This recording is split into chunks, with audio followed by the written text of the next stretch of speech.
Hello students, आज हम करेंगे लेक्चर नंबर 4। लेसन नंबर है हमारा थ्योरी ऑफ डिमांड या फिर मांग का सिद्धांत। मांग,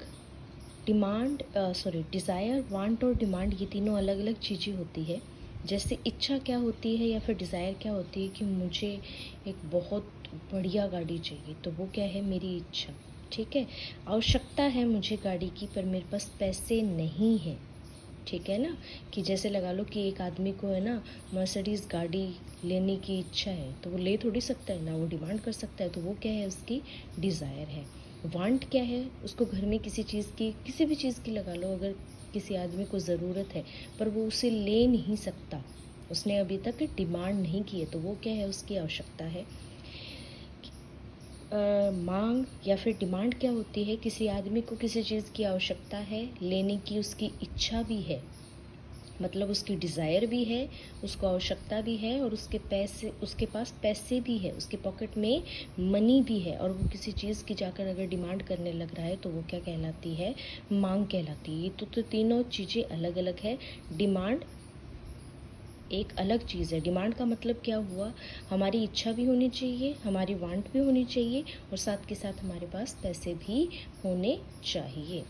आगे क्या बता रखा है, demand and quantity demanded of a commodity. The quantity demanded of a particular amount the buyers are willing, मतलब उस आदमी की इच्छा भी है, एंड एबल टू बाय, वो एबल भी है बाय करने के लिए, एट ए गिवन प्राइसेस, जो मतलब प्राइसेस दिए गए हैं, ड्यूरिंग ए गिवन टाइम, मतलब एक समय बिंदु के ऊपर, अदर थिंग बीइंग इक्वल, अन्य बातें समान रहने पर। ये अदर थिंग बीइंग इक्वल हमें आगे समझ में आएगी। मतलब डिमांड क्या है भाई, डिमांड क्या होती है, हम किसी चीज़ की मांग करने लग रहे हैं। ठीक है।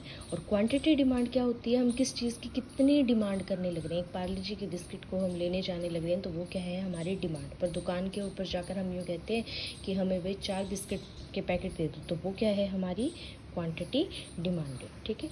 इसी तरीके से ये अन्य बातें समान रहने पर, किसी वस्तु की एक निश्चित कीमत पर एक उपभोक्ता, एक निश्चित कीमत पर, मतलब यहाँ पर जैसे पार्ले जी के प्राइसेस फिक्स है 5 रुपीज़, इस तरीके से एक उपभोक्ता की उसकी जितनी मात्रा खरीदने का इच्छुक होता है तथा योग्य होता है, उसे मांगी गई मात्रा कहा जाता है।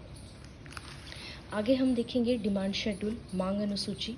मांग अनुसूची दो तरीके की होती है भाई, एक तो होती है इंडिविजुअल डिमांड और एक होती है मार्केट डिमांड। डिमांड क्या होती है, दो तरीके की होती है, एक इंडिविजुअल डिमांड और एक मार्केट डिमांड। व्यक्तिगत मांग या फिर इंडिविजुअल डिमांड वो होती है जब कोई एक व्यक्ति, सिर्फ और सिर्फ एक व्यक्ति किसी चीज़ की डिमांड करता है, तो वो इंडिविजुअल डिमांड कहलाती है। यहाँ पर हम इंडिविजुअल डिमांड पढ़ेंगे। इंडिविजुअल डिमांड शेड्यूल का, जैसे हमें पता है कि प्राइजेस, कोई भी एक आदमी है, लगा लो ए पर्सन है, उसने क्या करा भाई, वो आइसक्रीम खरीदने के लिए गया।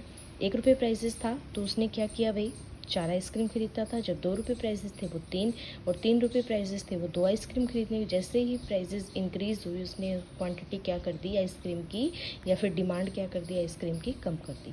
तो प्राइस और डिमांड का कैसा रिलेशन है, नेगेटिव रिलेशन। जैसे जैसे प्राइजेस बढ़ने लग रहे हैं, वैसे वैसे डिमांड क्या होने लग रही है, कम होने लग रही है। जैसे जैसे प्राइजेस अगर कम हो जाएंगे, अगर मैं इसको उल्टा बना दूँ, हम इसको उल्टा भी बना सकते हैं, यहाँ पर ऐसे भी बना सकते हैं, 4 3 2 1। तो यहाँ पर क्या हो गया, 4 रुपये प्राइजेस के ऊपर वो कितनी डिमांड करेगा, 1। जैसे ही प्राइजेस कम होंगे, वो डिमांड अपनी क्या कर देगा, इंक्रीज़ कर देगा। 2 रुपये और कम होंगे तो वो, और 1 रुपये होंगे तो वो 4। तो मतलब जैसे ही प्राइजेस कम होंगे तो डिमांड भी वो अपनी बढ़ा देगा। तो ये क्या है भाई, नेगेटिव रिलेशन। मतलब एक प्राइजेस बढ़ रहे हैं, डिमांड नीचे जा रही है, तो ये क्या कहलाता है, नेगेटिव रिलेशन। इसी तरीके से अगर हम इस डायग्राम को, इस टेबल को अगर हम डायग्राम में बनाते हैं, तो हमारा इस तरीके का डिमांड कर्व बनता है, और ये डिमांड कर्व हमारा क्या है, डाउनवर्ड स्लोप।